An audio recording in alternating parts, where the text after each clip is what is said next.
లేచిన దగ్గర నుంచి మొదలు పెడతారండి. అమరావతి మునిగిపోయింది, అమరావతి మునిగిపోయింది, అమరావతి మునిగిపోయింది. అరే అమరావతి మునిగిపోయింది మునిగిపోయింది అని మాట్లాడితే నేను ఒకటే క్వశ్చన్ చేస్తున్నా, అమరావతి మునిగిపోతే ఈరోజు స్పీడ్ యాక్సెస్ రోడ్లు ఎక్కడైనా మీకు ఎవరికైనా అవాంతరాలు ఏమైనా వచ్చినాయా? ఈ రోజు మీరందరూ కూడా బళ్ళు మీదో కార్ల మీద ఏదో రకంగా ఇక్కడికి వచ్చుంటారు కదా. ఎక్కడైనా రహదారులు ఏమైనా అడ్డుకున్నాయా? ఎక్కడైనా రోడ్లు కొట్టుకుపోయినాయా? మీరు చెప్పండి. లేదు. ఈ రోజు నేను సెక్రటేరియట్ లో కూర్చుని మాట్లాడుతున్నా, సెక్రటేరియట్ మునిగిపోయిందా? అసెంబ్లీ ఏమైనా మునిగిపోయిందా? ఈ రోజు మామూలుగా మాట్లాడుకుందాం. ఈ రోజు ఎక్కడ ఇప్పుడు అమరావతి కట్టడాలు కట్టుతున్న సమయంలో పునాది తీసుకునేటప్పుడు కొన్ని నీళ్లు చేరుతాయి. ఇప్పుడు వర్షాకాలం వర్షం పడక ఏం పడుతుందండి? వర్షం పడితే నీళ్లు రాక ఏమొస్తాయండి? నీళ్లు వచ్చినప్పుడు పునాదులు తీసినప్పుడు నీళ్లు ఉంటగా నీళ్ళు పునాదుల్లోను గానీ ఆ చిన్న చిన్న గోతుల్లో కానీ నీళ్లు రాకపోతే ఏమొస్తాయండి? 10 నుంచి 20 సెంటీమీటర్లు వర్షం పడేటప్పుడు నీళ్లు స్టాగ్నెంట్ అవ్వవా ఒక దగ్గర? దాన్ని బూచిగా చూపించి ఏకంగా ఈ క్వాంటమ్ వ్యాలీ దగ్గర ఎంత నీరు వచ్చేసింది అంత నీరు వచ్చేసిందని వైసీపీ మీడియాల్లోని వైసీపీ సోషల్ మీడియాస్ లోని కొంతమంది చేత అబద్ధపు ప్రచారాలు. ఇతగాడెవడో సిద్ధార్థి సుభాష్ చంద్రబోస్ అంట. ఒకే ఒక్క వర్షం అమరావతి జలమయం. ఎక్కడి నుంచి పేపర్ తీసుకొచ్చి ఈ రోజు ఆ ఫోటోలు పెడతారంటే నాకు అర్థం కాదు. ఇలాంటివి సోషల్ మీడియాలో వేసి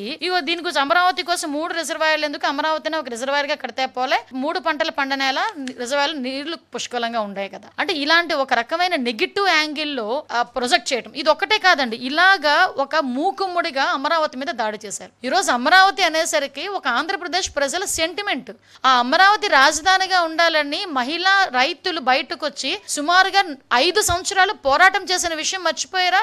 ఈ సోషల్ మీడియా బ్యాచ్ 5 సంవత్సరాల పాటు అమరావతిని రాజధానిగా కాదు 3 రాజధానులని జగన్మోహన్ రెడ్డి మాట్లాడితే అమరావతి సెంటిమెంట్ మాకు ఇక్కడ అమరావతి రాజధానిగా కొనసాగాలి అని కొన్ని వేల మంది మహిళా రైతులు ఆ రోజు బయటకు వచ్చి లక్షలాది మందిగా బయటకు వచ్చి ఒక పక్క పాదయాత్రలు చేసి ఈ రోజు అమరావతిని సాధించుకునే పరిస్థితి. అటువంటి అమరావతి మీద మళ్ళీ బురద జల్లటం. ఈ రోజు అమరావతి కట్టడానికి సెంట్రల్ గవర్నమెంట్ కూడా సపోర్ట్ చేసి ఫండ్ తీసుకొచ్చుకొని మనం అన్ని కూడా అమరావతిలో ప్రతిదీ కూడా నిర్మాణం చేసుకోవాలని చెప్పి ఇటుక పేర్చుకుంటూ ఒకటి ముందుకెళ్తుంటే గౌరవ ముఖ్యమంత్రి గారు ఈ రోజు అది చూసి ఓర్వలేక ఈ రోజు అమరావతి మీద దుష్ప్రచారం చేయడానికి అమరావతి మునిగిపోతుంది, అమరావతిలో వాటర్ అన్ని కూడా ఎవడో మాటలు రాస్తాడు, వాళ్ళు పొన్నూరు వైపు మలిచేశారని చెప్పేసి ఒకటి రాస్తాడు. అంటే అమరావతి మునిగిపోకుండా ఉండడానికి ఇంకొక డైవర్ట్ చేశారు. వీళ్ళే ఏదో వచ్చి కాలువలు తవ్వినట్టు, వీళ్ళే సిచ్యువేషన్ లో వచ్చి కూర్చొని మాట్లాడినట్టు, అంటే ఏదో పేపరు పెన్ను ఉంది, కీప్యాడ్ ఉంది, మొబైల్ ఉంది, మా నచ్చినట్టు రాసుకుంటామంటే ఎలా అవుతుంది? మేము ఇలాంటి వాళ్ళ మీద కేసు పెట్టకూడదా? ఈ రోజు ప్రజల్లో ఒక రకమైన ఆందోళన కలగదా?